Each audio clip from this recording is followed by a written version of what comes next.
Hello बच्चों, मैं doctor Sharda कुमारी, महारानी महेश्वर लता संस्कृत विद्यापीठ लोहना मधुबनी से।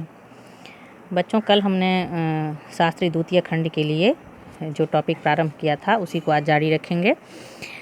कल हमने इस बात का उल्लेख किया था कि किस तरह से भारत में जो है वो यूरोपियनों का आगमन प्रारंभ हुआ, जिसमें सबसे पहले जो है वो पुर्तगाली आए थे। पुर्तगाली east India company Vasco D gamma ने पहले खोज की केप ऑफ गुड होप के रास्ते से, और उसके बाद पुर्तगालियों का यहाँ आना प्रारंभ हुआ। उन्होंने यहाँ अपनी कोठियाँ स्थापित की, व्यापारिक जो है वो व्यापार का संचालन किया। किस तरह से उन्होंने यहाँ वर्चस्व बनाने की कोशिश की, लेकिन कालांतर में आकर के पुर्तगाली यहाँ जो है वो पूरी तरह से भारत में वर्चस्व स्थापित नहीं कर पाया और धीरे धीरे उनका पतन होने लगा।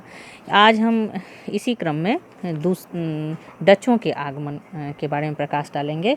हालांकि डच से पहले 1600 ईस्वी में ही ईस्ट इंडिया कंपनी जो अंग्रेज़ों की थी वो स्थापित हो गई थी। डचों ने यहाँ अपना डच ईस्ट इंडिया कंपनी की स्थापना 1602 ईस्वी में की थी।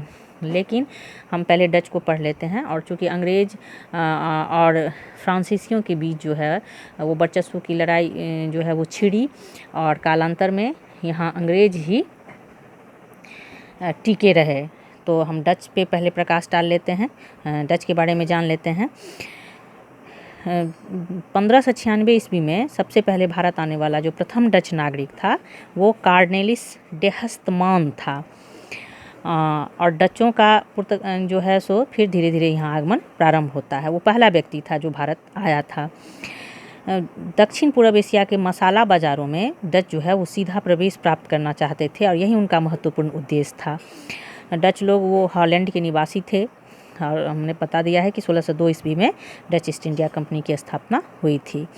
डच ईस्ट इंडिया कंपनी की स्थापना होने के साथ डचों का जो है सो पुर्तगालियों के साथ संघर्ष हुआ, क्योंकि उस मसाला बाज़ार पे पुर्तगालियों का वर्चस्व था और डच उस पे वर्चस्व स्थापित करना चाहते थे।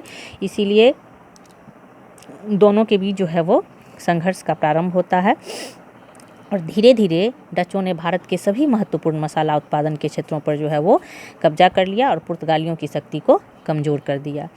1605 ईस्वी में डचों ने पुर्तगीज़ों से अम्बाइना ले लिया, और धीरे धीरे मसाला द्वीपपुंज जो है इंडोनेशिया उसमें उनको हरा करके अपना प्रभुत्व स्थापित किया।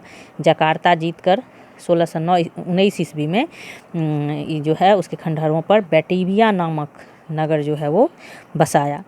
1639 ईस्वी में हम देखते हैं कि डचों ने गोवा पर घेरा डाला, और 1641 ईस्वी में मलक्का पर कब्जा कर लिया। 1658 ईस्वी में सीलोन की अंतिम पुर्तगीज बस्ती जो है उस पर भी डचों ने अधिकार जमा लिया। इसके अलावा डचों ने गुजरात में कोरोमंडल, समुद्र तट, बंगाल, बिहार तथा उड़ीसा में व्यापारिक कोठियाँ खोली। भारत में डचों की महत्वपूर्ण कोठियों के रूप में मूसलीपट्टम जो 1605 ईस्वी में, पुलिकट 1610 ईस्वी में, सूरत 1616 ईस्वी में, बिमलीपट्टम, चिनसुरा, कासिम बाजार, कड़ानगर, पटना, वालासोर, नागपट्टम, कोचीन, इन सब जगहों पे जो है उनकी महत्वपूर्ण कोठियाँ थी। डच जो है वह मुख्यतः मसालों, नील, कच्चे रेशम, सीसा, चावल व अफीम का व्यापार करते थे भारत से। तो इस तरह से हम देखते हैं कि पुर्तगालियों के वर्चस्व को चुनौती देने वाला जो है वो डच थे, और डचों ने अपनी स्थिति यहाँ पे बेहतर की और पुर्तगालियों की स्थिति को कमज़ोर किया। लेकिन समय के साथ फिर हम देखते हैं कि डचों का प्रभुत्व भी भारत पे ख़त्म होता है। डचों का भारत में अंतिम रूप से पतन 1759 ईस्वी में अंग्रेज़ और डचों के मध्य जो है बेदरा का युद्ध हुआ था, और इस युद्ध उसमें हो जाता है क्योंकि इस युद्ध में अंग्रेज़ी सेना का नेतृत्व जो है वो क्लाइव ने किया था, और डचों की हार हुई थी। डचों के जैसे हमने देखा कि पुर्तगालियों के पतन के कुछ कारण थे, उसी तरह से डचों के पतन के भी कुछ कारण थे, जिसमें पहला देखते हैं कि अंग्रेज़ों की तुलना में जो है सो डचों की नौशक्ति जो थी वो नौसेना की शक्ति वो कमज़ोर थी। इसके अलावा डचों ने सिर्फ़ और सिर्फ विशेष तौर पे मसालों के द्वीपों पे ही अधिक ध्यान दिया था, जबकि अंग्रेज़ों ने हर तरह के व्यापार पे ध्यान दिया था। इसके अलावा इनकी बिगड़ती हुई आर्थिक स्थिति भी थी, और और एक कारण में जो है सो इसका डचों का जो डच की ईस्ट इंडिया कंपनी जो थी वो जो यहाँ काम कर रही थी वो अत्यधिक केंद्रीयकरण की नीति का पालन कर रही थी, जिसको भी इसके पतन के लिए जिम्मेदार ठहराया जाता है। तो इस तरह से हम देखते हैं कि पुर्तगाली यहाँ आए, उन्होंने वर्चस्व वहाँ स्थापित किया, लेकिन वो पूर्णतः टिक नहीं पाए। फिर डच का भी हम देखते हैं जो वही हाल होता है।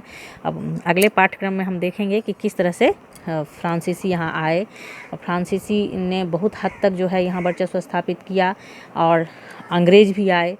अंग्रेज और फ्रांसीसियों के बीच जो है इस अपने अपने वर्चस्व को स्थापित, भारत में वर्चस्व की लड़ाई दोनों की मध्य हुई, और जिसमें 3 कर्नाटका युद्ध हुए। तो अगले क्लास में हम फ्रांसीसियों का आगमन और अंग्रेज़ों के साथ उसका संघर्ष पढ़ेंगे। उसके बाद फिर अंग्रेज़ी साम्राज्य किस तरह से यहाँ स्थापित हुई और उनके क्या कार्य रहे, इन सबों पे पूर्ण प्रकाश डालेंगे। आज के लिए इतना ही। धन्यवाद।